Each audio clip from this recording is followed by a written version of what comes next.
Hey! Do your 3 favorite things in the world include tearing the flesh off your enemies, biting through bone and sinew, and sometimes the occasional ear scritchies? Are you embarrassed to reveal your monstrous side because everybody keeps calling you a furry?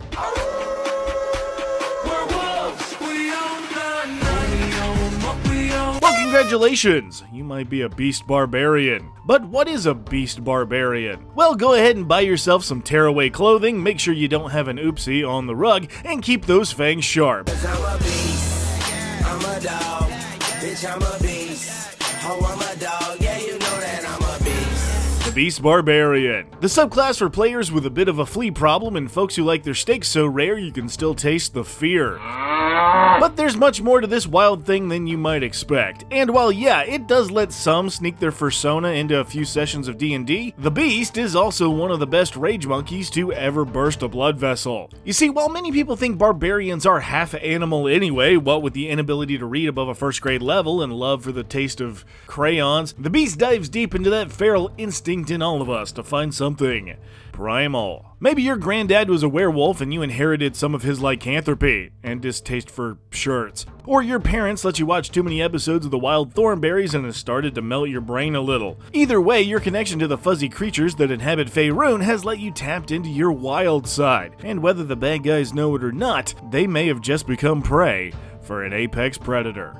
But first, have you ever wanted to explore a beautiful archipelago full of wonders, mystery, danger, and a whole new world of adventure? Do you want to play your next year of D&D sessions as a capybara? Capybara, capybara, capybara, capybara, capybara, capybara. Then it sounds like you're ready to embark on an epic new campaign with Moonsoon. Moonsoon is a gorgeous new campaign setting from the fine folks over at Arcane Minis and lets you experience a brand new world where humans don't exist. Instead, take the role of 11 new races like the rough and tumble Pogpogs or the inquisitive Ukadar and do your best to survive as you uncover the secrets of the 12 moons. Moonsoon includes over 600 pages of material in 4 hardcover books, as well as 13 new subclasses, 40 new spells, 80 new items, and 1 whole campaign ready to go. As well as 8 explorable regions, 50 new creatures and monsters, and a new Moondex mechanic to sharpen up your game. So if you want to be one of the first to back Moonsoon, you gotta hit the link in the description below and sign up right now. Backers get tons of exclusive perks like dice sets and plushies, but I can't stop gushing over these insane minis available in STL. So hurry and hit the link below and get your name down for a copy of Moonsoon today. And remember, tell them Yimba sent ya. A huge thanks to the Moonsoon devs and Arcane Minis for sponsoring the show. And now, back to the video. So, you two want to learn how to poop outdoors, sharpen your claws on the furniture, and occasionally bite people during a fight without everybody looking at you funny. Well, to do that, you better start out as a barbarian. All barbarians get access to giving you resistance to slashing, bludgeoning, and piercing damage as long as you're not wearing heavy armor, and your beastly body gives you advantage on strength checks and saves, as well as additional damage on melee attacks that use your strength modifier. And while your claws haven't grown all the way in yet, suplexing a goblin the way my cats go at it should probably do the trick. And his name is John C. But we also get unarmored defense to keep our hide nice and unimpaled, letting you add your dex and con mods to your AC when you're not wearing heavy armor. But if you can believe it, we're already at 2nd level, and Danger Sense lets us sniff out traps and spells, giving us advantage on dex saves against potentially becoming someone else's prey. As well as Reckless Attack to give ourselves advantage on melee attacks as long as you think you can tank all the enemies having advantage against you. Which would be horrible for a normal melee fighter, especially if we got surrounded, but we can take it. But it's finally level 3, and our inner beast is about to be unleashed. Now each time we enter a rage, we can call forth a different form of the beast as our body takes on an aspect to match our inner critter. This allows us to mutate our face into a large muzzle that can deliver a devastating 1d8 bite attack, and allows us to heal hit points equal to a proficiency bonus if you're under half HP, as we rip off a chunk of bad guy and get ourselves a little snack. Kinda like that one girl in every high school who always wore the Cookie Monster PJs and used to hiss and bite at people. Okay, so my public school homies, go show this clip to a private school kid and watch how insanely confused they get. I don't know how every public high school had one of these girls, but I'm pretty sure they're all in prison now. Anyway, we can also choose a super cool tail attack that does a d8 of bludgeoning damage and gives us a reach of 10 feet. But if any creature attacks us within that 10 feet, we can also roll a d8 and add that to our AC, potentially blocking the attack completely. But come on, I know why you're here. Our third and final option lets our Beast Barbarian grow a nice big set of shiny new claws and live out our most magnificent mutant dreams. These claws do a d6 of slashing damage, but when you attack on your turn, you also get an additional attack for free, so you can shred through bad guys like a hot Hugh Jackman through butter.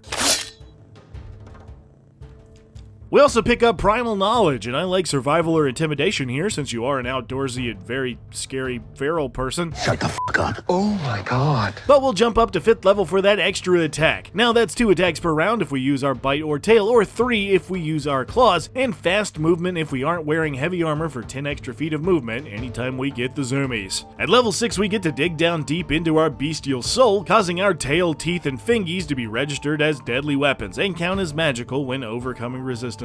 But every time we finish a short rest, we can now call upon our wild spirit to push our bodies even further back down the evolutionary line. Now we can choose between an extension to our jump, equal in feet to an athletics check, the ability to grow fins and gills like a regular dogfish so you can swim and breathe underwater, as well as my favorite, a climbing speed equal to your walking speed, which not only lets you power up walls, but also hang from the ceiling and deliver death from above.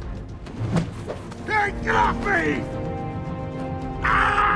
7th level gets us Feral Instinct and Instinctive Pounce, so you can never be surprised and have advantage on initiative rolls, as well as the ability to move half your speed when you enter a rage. And 9th level gets us a Brutal Critical, for even more additional damage die on those precious critical hits, for 3 dice when we slice them up nice. But we'll jump up once again to level 10, where we develop an Infectious Fury. Now our rage is so contagious, anytime we hit a creature with one of our natural weapons, that creature must make a Wisdom saving throw or suffer to our whim. As our rage fills their mind, we can either force them to spend their reaction to make a melee attack against a different creature within 5 feet of them, possibly forcing them to take out an ally, or give them a nasty migraine for 2d12 psychic damage. You can only use this ability a number of times equal to your proficiency bonus and regain all uses after a long rest, but there's no limit to how many times you can use this per round. So attack 2 creatures in a crowded room and laugh as they bonk each other in the face, or bite somebody on the ankle and watch as they try to process why that might have given them a searing headache. And it's 11th level where we never have to die with Relentless Rage.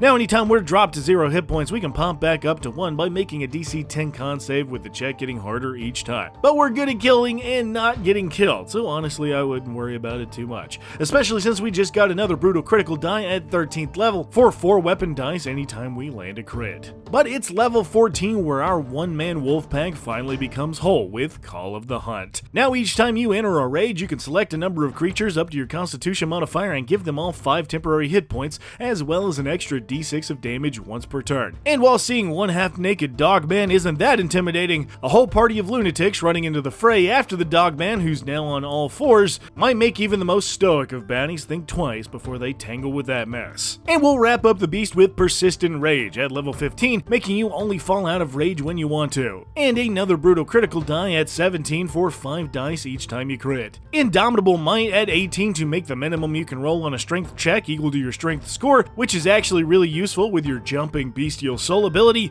and Primal Champion at level 20 to increase your strength and con scores by 4 to a max of 24. But more importantly, rage an infinite number of times a day, which means you can hot swap claws, tail, and snoot as a bonus action every round for whatever the situation calls for. So, does the Beast Barbarian got that dog in him?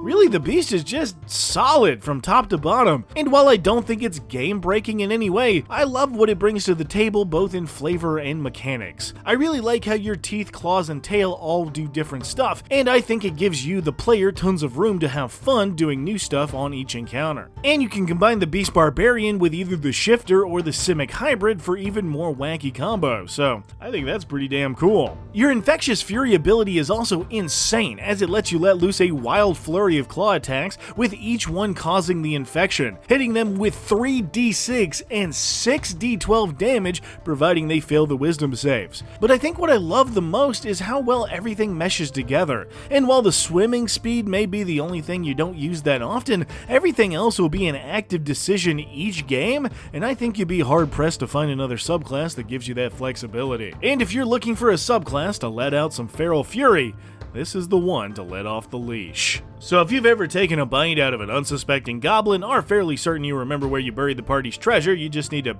sniff around for a while, and are terrible at taking compliments since you always instinctively start shaking your butt, guess what? You might be a beast barbarian.